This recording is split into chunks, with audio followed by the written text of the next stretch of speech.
할렐루야. 주님의 평강이 우리 성도님들에게 가득하기를 축복합니다. 사랑하는 성도 여러분, 하나님은 여러분들을 사랑하십니다. 여러분을 사랑하시는 그 성부 하나님께서 여러분을 위해서 자신의 독생자 예수 그리스도를 이 땅에 보내주셨어요. 낮고 천한 이 땅에 오신 예수님은 우리를 위하여 그 십자가의 고통을 다 짊어지셨죠. 너무나도 고통스러운 십자가의 길이었지만 예수님은 이 땅에 오신 그 목적을 이루기 위해서 그 길을 묵묵히 걸어가셨습니다. 예수님의 제자들조차 그 길을 가시는 예수님을 이해하지 못했어요.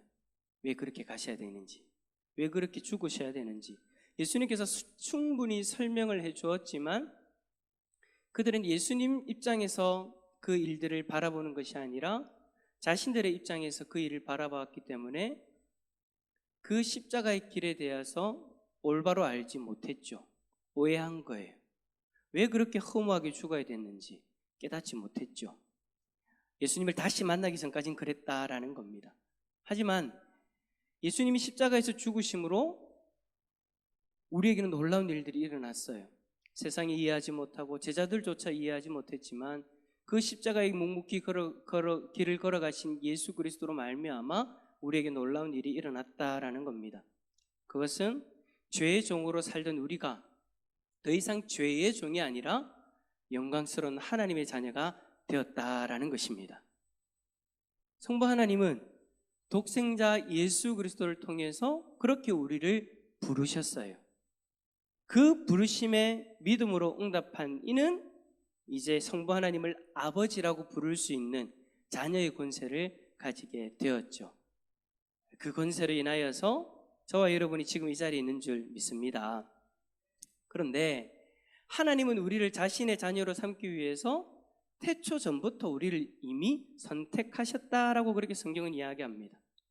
세상 사람들은 우리를 어떻게 생각할지 몰라도 하나님은 태초 전부터 우리를 귀하게 자신의 자녀로서 선택해 주셨고 우리를 죄의 권세로부터 구원하기 위해 자신의 독생자를 아낌없이 내어주셨다라는 거예요. 세상은 우리를 어떻게 볼지 몰라도 하나님은 우리를 그렇게 귀하게 보고 계신다라는 것 여러분 믿으시길 바랍니다. 하나님은 우리를 그렇게 선택하시고 부르셨어요. 이 부르심은 단순히 하나님이 우리를 그냥 사랑하셨기 때문입니다. 이거는 우리의 지식으로 우리의 지혜로 이해할 수 없는 거죠. 그냥 하나님이 우리를 사랑하셨대요. 하나님이 우리를 사랑하셔서 우리를 부르셨어요. 우리는 그 부르심 때문에 이 자리에 있을 수 있는 거고 그 부르심으로 인하여서 이 땅에서 하나님 백성으로 살아가는 거예요. 자, 그런데 사도 베드로는 그러한 선택과 부르심을 받은 우리에게 10절의 말씀에서 강하게 권면합니다. 자, 여러분 10절 말씀 화면에는 없지만 한번 여러분 성경 보시면서 한번 읽어보실래요? 10절입니다. 시작.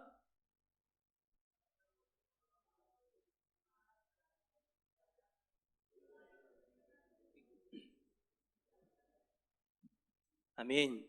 자, 보세요. 그러므로 형제들아 더욱 힘써 너희의 뭐요? 부르심과 택하심을 뭐하라고요? 굳게 하라. 하나님이 선택하시고 하나님이 부르신 하나님의 백성들이 이 부르심과 택하심을 굳게 해야 된다라고 그렇게 강하게 권면하고 있는 거예요. 여러분 베드로후서를 쓴 당시의 초대교회 성도들은 아주 큰 도전을 받고 있었습니다. 어떤 도전입니까? 거짓 선생들과 이단들로 인해서 초대교회 성도들이 믿음이 흔들리고 있었어요. 예수님의 그 십자가의 대가를 치르면서 부르신 그 하나님의 백성들이 거짓 교사들의 그 미혹에 속수무책으로 넘어져가고 있는 거예요. 멍하게 있다 그냥 당하고 있는 거예요. 하나님의 부르심과 택하심을 굳게 하여 거짓 선생들과 이단들의 이러한 미혹에 넘어지지 마라. 그것들을 이겨내라 라고 지금 베드로가 권면하고 있는 거죠. 그렇습니다. 여러분 초대교회나 지금이나 우리의 믿음을 흔들기 위해서 수많은 이단들, 거짓 교사들이 여전히 판을 치고 있습니다. 수많은 교인들의 그 이단들의 미혹에 넘어가셔가지고 믿음을 저버리기도 하였죠. 지금 활개치는 많은 이단들 중에 우리가 요즘에 코로나19로 인해서 한참 드러났던 그 신천지만 해도 그렇잖아요. 그죠? 신천지들이 이전에 적극적으로 교회에 들어와가지고 거짓말하면서 그렇게 성도들을 빼내어 갔잖아요. 초반기에는 자신들이 정한 14만 4천이라는 그 숫자 그대로를 채우기 위해서 막 그렇게 열심히 했는데 14만 4천이 숫자가 넘으니까 실질적인 숫자가 눈에 보이는 숫자가 아니라 그 중에 진짜 알곡들이 있다라고 이야기해가지고 또다시 또 연장해버리는 그런 일들을 계속하면서 거짓말을 하면서 성도들을 미혹하는데 교회들이 다 속수무책으로 넘어져 갔잖아요. 얼마나 많은 이들이 넘어갔어요. 오늘 이 시대의 교회들을 향해서 베드로 사도가 만약에 편지를 적는다면 저는 아마도 베드로 후서를 그대로 보내지 않을까. 추신에다가 2020년 대한민국에 있는 교회들을 향해서 딱 그렇게 하면서 보내지 않을까 그렇게 생각합니다. 그만큼 우리가 지금 살아가고 있는 이 시대가 심각하다라는 거예요. 물론 여러분 우리가 며칠 전에 TV 매체를 통해서 들었지만 신천지 교주 이만희가 구속됐다고 하죠. 그죠? 근데 여러분 이만희 씨가 구속되니까 많은 사람들이 이제 그렇게 되면 많은 사람들이 신천지에서 이탈할 거고 그러면 많이 회복될 거다라고 이야기를 하는데 저는 글쎄요 잘 모르겠습니다. 이단 전문가들이 이야기하는 걸 들어보면 이러한 일들이 일어나면 더 짜게어진대요. 거기서 회심하고 돌아오는 숫자보다 짜게어져서 또 다른 신천지를 만든다라는 거예요. 원래 예전에 여러분 몇 년 전에 저희들이 이제 들었던 정보로는 대구 지역에 있는 신천지가 이제 세가 커지니까 중앙의 신천지 본부를 향해서 이제 질문을 하면서 떨어져 나오려는 그런 노력들을 했대요. 그러니까 여러분 이제 지방마다 있는 지파들마다 신천지 안에서 지파들마다 이제 덩치들이 있으니까 기회만 되어지면 떨어져 나와도 아무 문제가 없는 거예요.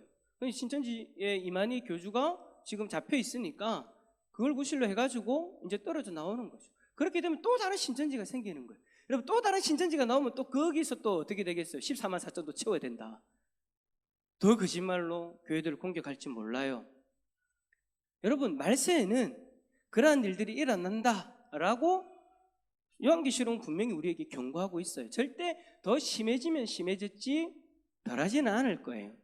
그래서 여러분 우리는 어떻게 해야 됩니까? 더욱더 신앙의 경각심을 가지고 하나님의 부르심과 택하심을 더욱 굳게 해야 될 줄 믿습니다. 에이 목사님 나는 모태신앙인데요, 나는 신앙생활 20년 30년 했는데 걱정하지 않아도 돼요 라고 여러분 자만하다가 다 그렇게 넘어져 갔잖아요. 중요한 건 여러분 교회를 얼마나 오래 다녔냐가 아니에요. 우리는 신천지의 그 일들을 통해서 그걸 뼈저리게 느꼈잖아요. 교회 오래 다닌다고 해서 안 넘어가는 게 아니더라니까요. 교회 오래 다녔든 짧게 다녔든 우리 모두는 오늘 이 베드로 사도의 권면에 귀를 기울여야 될 줄 믿습니다. 근데 여러분 이 권면을 들은 분들 중에는 이렇게 이야기하는 분들이 계실 거예요. 아니 하나님이 부르시고 택하셨는데 내가 그걸 어떻게 굳게 할 수 있습니까? 내가 어떻게 한다고 해서 구원을 받을 수 있습니까? 라고 말입니다. 그렇게 질문할 수 있어요. 맞아요 여러분. 아니죠. 하나님이 나를 부르시고 선택하신 것은 내가 어떻게 할 수 있는 게 아니에요. 내가 구원받는 것은 내가 어떻게 한다고 해서 일어나는 일이 아니잖아요. 성경에서는 하나님이 부르시고 선택하시는 것은 전적으로 하나님의 주권이라고 말씀하십니다. 이것이 우리에게 이루어진 것은 우리의 어떤 행위가 아니라 하나님의 전적인 은혜인 줄 믿습니다. 이건 여러분 그냥 당연히 막연히 그냥 우리가 그렇게 믿는 것이 아니라 정확하게 성경에서 그렇게 이야기하기 때문에 우리는 그걸 받아들이는 거예요. 성경은 우리에게 구원은 은혜로 말미암은 하나님의 선물이라고 정확하게 말씀하고 계세요. 부르시는 이도 하나님이시고 택하시는 이도 하나님이십니다. 그렇다면 베드로 사도는 하나님이 전적으로 행하시는 것을 왜 우리에게 굳이 굳게 하라 라고 말하는 걸까요? 도대체 이 말이 무슨 의미를 가지고 있는 걸까요? 이 말은 여러분 쉽게 얘기하면 구원의 확신을 가지라라는 거예요. 뭘 가지라고요? 뭘 가지라고요? 구원의 확신. 하나님이 나를 부르시고 택하신 그 일에 대해서 거짓 선생들과 이단들에게 흔들려가지고 넘어가지 않도록 확신을 가져라라는 거예요. 옆에 가가지고 막 한다고 해서 귀가 얇아가지고 그냥 쑥 하고 넘어가는 것이 아니라 지금 우리의 믿음 가운데 굳건히 서서 어떤 말이 들리고 어떤 공격이 와도 흔들리면 안 된다라는 거죠. 요한일서 5장에서 요한은 똑같이 얘기합니다. 요한일서 5장 13절 읽어봅니다. 시작.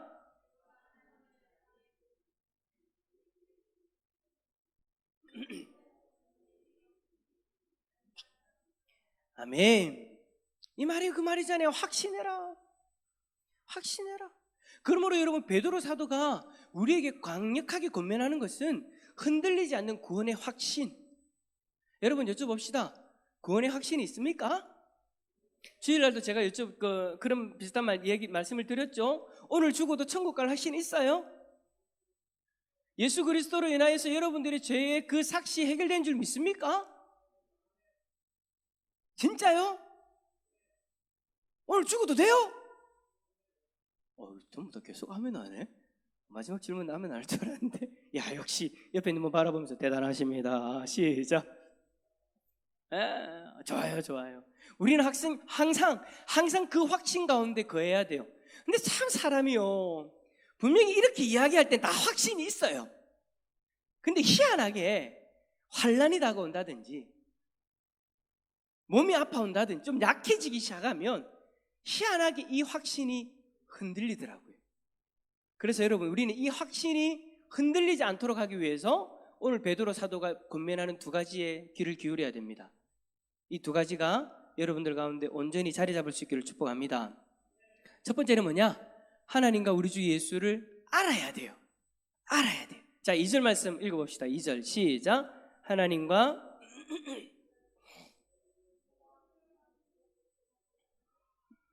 아멘. 하나님의 부르심을 받은 하나님의 백성들이 은혜와 평강을 더욱 많이 누리기 위해서 뭘 해야 된다고요? 예수 그리스도를 알아라. 예수를 알므로 우리는 은혜와 평강을 누릴 수 있다라는 거예요. 여러분, 거짓 선생들의 잘못된 가르침으로 초대교회 성도들의 마음에요, 의심이 생기기 시작했어요. 특히 예수님의 약속에 대한 의심.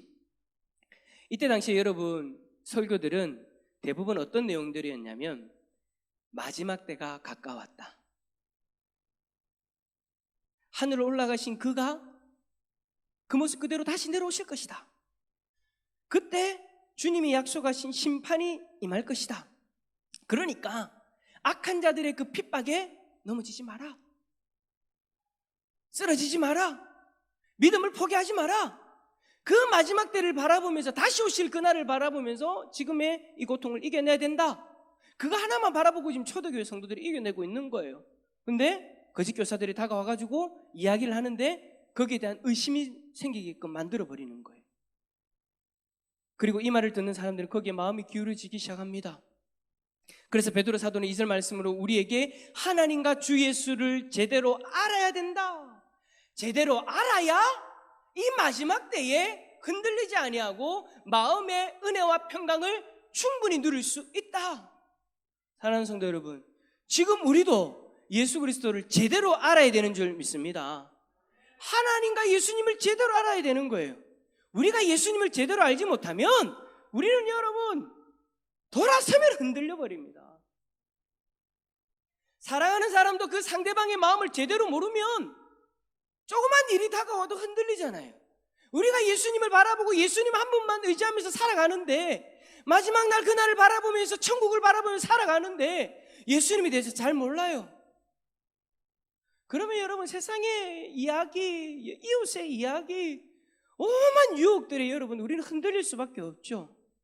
신천지를 비롯한 수많은 그 이단들의 공격과 여러분 이번에 계속해서 우리들 가운데 있는 코로나19로 인한 그 세상의 그 시선, 그리고 포괄적 차별금지법을 우리가 반대하는데 거기에 대한 세상의 비평, 교회를 계속해서 그렇게 공격해요.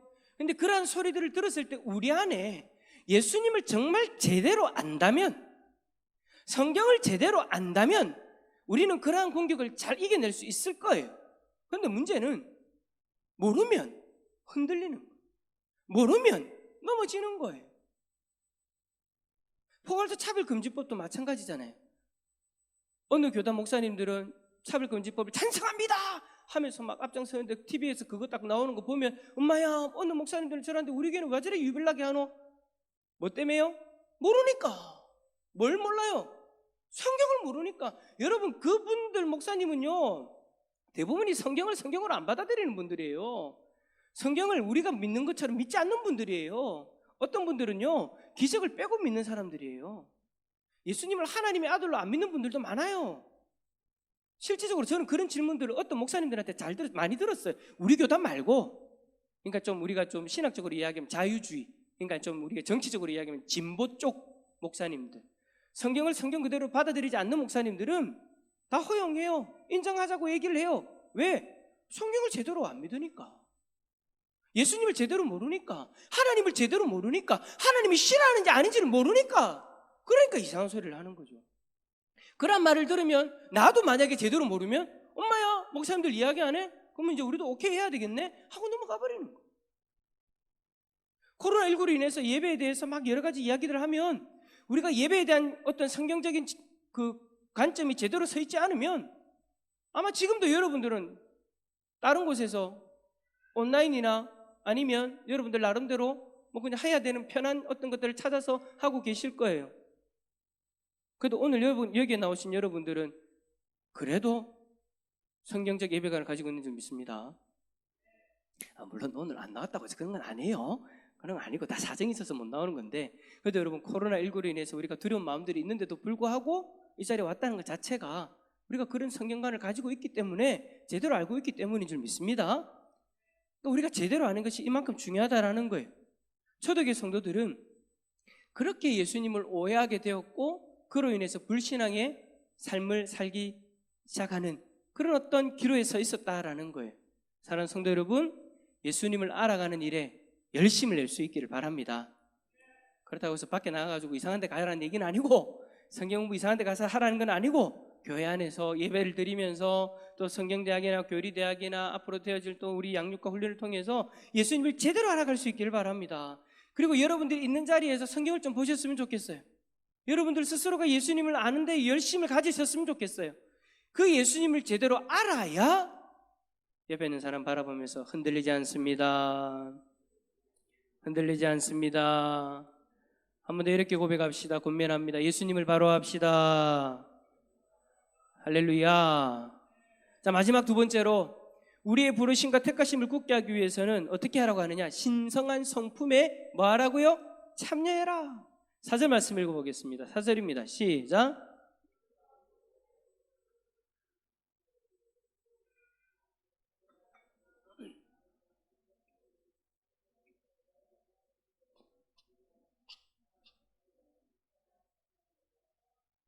아멘.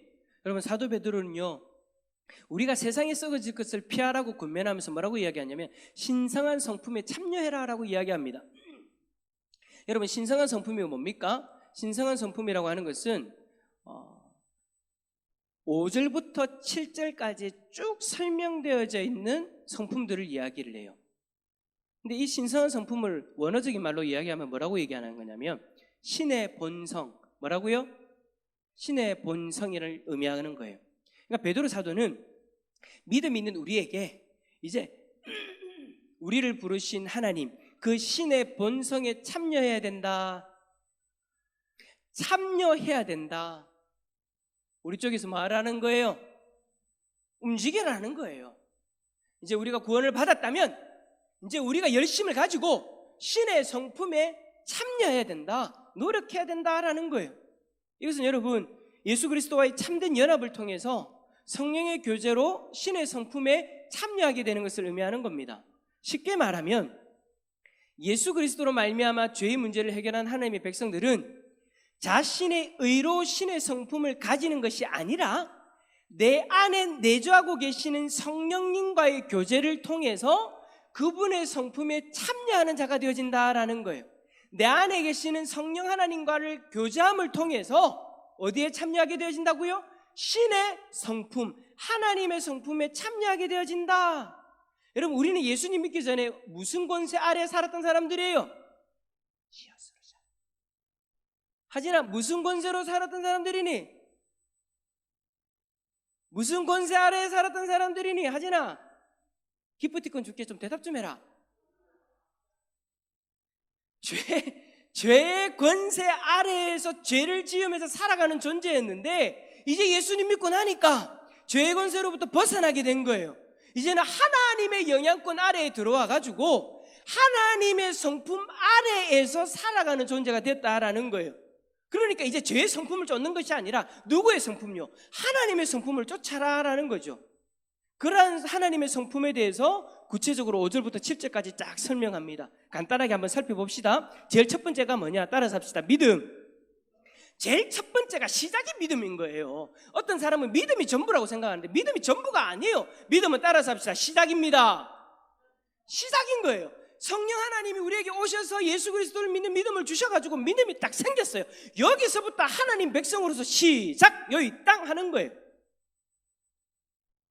그리스도인은 믿음을 통해서 구원받게 되어지고 세상과 썩어질 것을 피하고 하나님 성품에 이제 참여하게 되는 줄 믿습니다. 믿음이 우리 신앙의 삶의 제일 밑바탕이 되어지는 거죠. 자, 여기에다가 뭘 더하라고 이야기하느냐? 따라서 합시다. 덕. 여기서 여러분 덕이라는 것은 바로 예수 그리스도의 덕을 이야기하는 거예요. 도덕적인 탁월성을 가지고 있는 덕. 성경을 통해서 여러분 우리는 예수님의 탁월성, 도덕적인 그 탁월성들을 발견하게 되죠. 우리에게 보여주신 그 예수님의 탁월성을 딱 보면서 그 도덕적 탁월성을 따라가야 된다라는 거예요.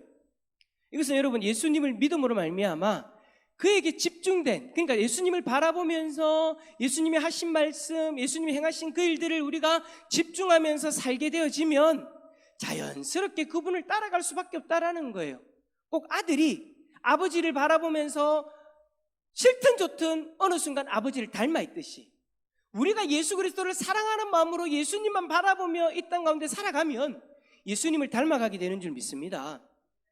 믿음에서 이제는 예수님의 그 덕이 더해진 모습이 되어야 된다, 그렇게 이야기하고 있는 거죠. 그러고 나서 그 다음이 뭡니까? 뭘 더하라고 얘기합니까? 덕의 지식을. 여러분 지식은요 예수님에 대한 지식을 이야기합니다. 그러니까 앞에서 첫 번째에서 이야기했던 것과 일맥상통하는 거예요. 그러니까 예수님의 삶을 따라가는데 내가 예수님을 제대로 모른다면 어떻게 되어져 버릴까요? 예수님을 따라가는데 내가 예수님을 제대로 몰라요. 어떤 일이 일어날까요? 예수님을 제대로 본받을 수 있을까요? 도덕적인 모습만 본받고 예수님에 대해서 예수님의 마음, 예수님의 생각을 제대로 모른다면 껍데기만 그리스도인, 속은 괴물이 되어 있는 거예요. 겉으로는 예수님 사람 같은데, 그리스도인 같은데 꼭 예수님이 이야기했던 것처럼 주여 주여 하는 자마다 다 천국에 들어가지 못한다. 무슨 말이에요? 겉으로는 예수님을 닮아 있는 것 같은데 속은 아니란 말이에요. 중심은 아니란 말이에요. 왜요? 모르기 때문에. 그래서 덕을 따라가지만, 덕을 더하지만 거기에다가 뭘 더해야 된다고요? 지식을 더해야 된다. 자, 그 다음에 또 뭐예요? 지식의 절제. 여러분 절제는 말은 무슨 말이에요? 자제력을 이야기하는 거잖아요. 자, 내가 이제 예수님을 아는 지식이 생겼어요. 예수님을 따라가는 모습도 생겼어요. 그런데 지식이 생겼다고 해서 무절제함 속에서 방종을 삼가해라라는 겁니다. 성경적인 지식이 조금 생기니까 이제 어떻게 되는 거예요? 남을 판단하기 시작하는 거예요. 우리가요, 여러분 머리에 든 게 많으면요, 이 고개가 숙여져야 되는데 희한해요. 우리 머리는 반대요. 든 게 많으면 헐 하고 뒤로 제껴져. 앞으로 제껴져야 되는데 뒤로 제껴진다니까. 뒤로 제껴지면서 사람 보면서 뭐라 합니까? 니는 그래밖에 못 살아. 이게 숙여져 갖고 나는 이거밖에 못 사나 이래야 돼야 되는데 뒤로 제끼지 갖고 니는 그거밖에 못 살아납니다. 지식이 더해져서 우리 가운데 절제가 있어야 우리는 남을 비판하지 않게 된다라는 겁니다. 지식에 절제를 더하고. 자, 절제에다가 또 뭘 더하라고 얘기합니까? 인내. 인내라는 게 여러분 단순히 참아라는 걸 이야기하는 게 아니에요. 뭘 얘기하는 걸까요? 하나님과의 약속에 대한 굳은 신앙으로부터 나오는 그 인내, 기다림. 우리가 이제 예수님을 제대로 알고 그리고 절제하는 삶까지 되었어요. 그렇다면 이제 그 약속을 기다리는 인내가 필요하다. 그러니까 여러분 지금 보세요. 신의 성품이라는 것이 베드로가 이야기하는 순서대로 따라오는 게 여러분 다 별개의 것이 아니죠. 이것이 있으면 여기서 있어야 되고, 이것이 있어 또 여기 있어야 되고, 서로가 필요한 걸 이야기하는 거예요. 하나하나씩 점점 발전해 가는 걸 이야기하는 거죠. 인내를 더하고 나서 마지막에 또 그 다음이 뭐냐? 경건을 더해야 된대요. 경건이라는 게 뭐예요? 하나님에 대한 경외심을 가지고 하나님을 온전히 예배하는 삶. 인내했는데 겉으로는 이제 신앙적인 모습이 있는데 마음 가운데 하나님을 섬기는 마음이 없다, 하나님을 제대로 예배하지 못한다, 그럼 문제가 되니까 경건한 모습을 더해야 되고, 경건한 모습 다음이 뭘까요? 저는 이게 참 신기해요. 경건한 모습 다음에 뭐예요? 7절 시작. 자, 경건의 형제 우애를 더하래요. 아니, 하나님을 예배하는 것이 먼저고 형제 우애가 그 다음이다? 우리가 그냥 일반적으로 생각할 때는 형제 우애를 먼저 하고 하나님을 경건하게 해야 되는, 하나님을 예배해야 되는 그런 거 아닙니까? 근데 지금 베드로는 거꾸로 이야기를 해요. 왜 이렇게 이야기를 할까요? 요한 1서 4장 20절. 요한 1서 4장 20절 여러분 한번 읽어봅시다. 시작. 누구든지 하나님을 사랑하노라 하고 그 형제를 미워하면 이는 거짓말하는 자. 하나님과의 관계가 제대로 되어졌다면 이제는 누구에게 가라는 거예요?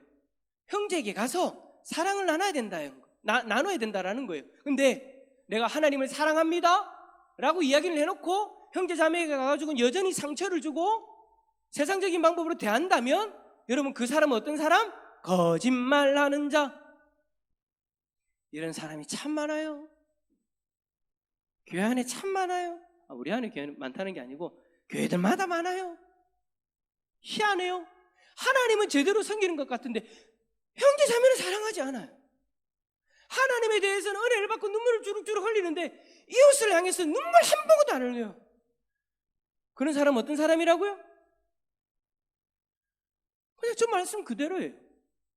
그래서 여러분, 베드로 사도는 하나님과 제대로 관계가 되었다면 이제 이웃을 돌아볼 수 있어야 된다. 그래야 어떤 사람이 안 된다? 거짓말하는 사람이 안 된다. 그러고 나서 제일 마지막 뭡니까? 뭘 하라고 합니까? 사랑. 형제 우애의 사랑을 더하라. 결국에는 완성이 뭘로 끝나는 거예요? 사랑으로 끝나는 거예요. 하나님을 더 깊이 사랑하라. 그리고 이웃을 내 몸과 같이 사랑하라. 그 사랑으로 이제 우리는 하나님의 완성된 그 성품을 가지고 살아가는 거죠. 물론 우리들마다 각자 아마 모습들이 다를 수 있어요. 어떤 분은 이 자리에 있고 어떤 분은 이 자리에 있고 어떤 분은 지금 이것을 더하고 있고 어떤 분은 이걸 더하고 있는 서로 다른 모습들이 있을 거예요. 그러나 여러분, 마지막은 같은 거예요. 마지막이 어디라고요? 사랑. 이 사랑의 모습이 여러분들의 모습이 될 수 있기를 축복합니다. 이러한 신의 성품에 참여해야 우리를 부르심과 택하심을 뭐하게 할 수 있다? 굳건하게 할 수 있다. 무슨 말이에요? 우리의 신앙과 삶이 다르면 안 된다라는 거. 달라지면 우리의 확신은 무너지는 거예요. 신앙과 삶이 달라져 버리면 우리의 믿음은 헛된 것이 되어버리는 거예요. 우리의 믿음이 확신해지려면, 확신 가운데 살아가려면 우리의 신앙의 삶이 따라와야 되는 거예요. 할렐루야. 여러분의 삶과 여러분들의 신앙이 하나가 되어질 수 있기를 축복합니다. 그것이 우리들이 믿음의 확신을 가지는 방법입니다.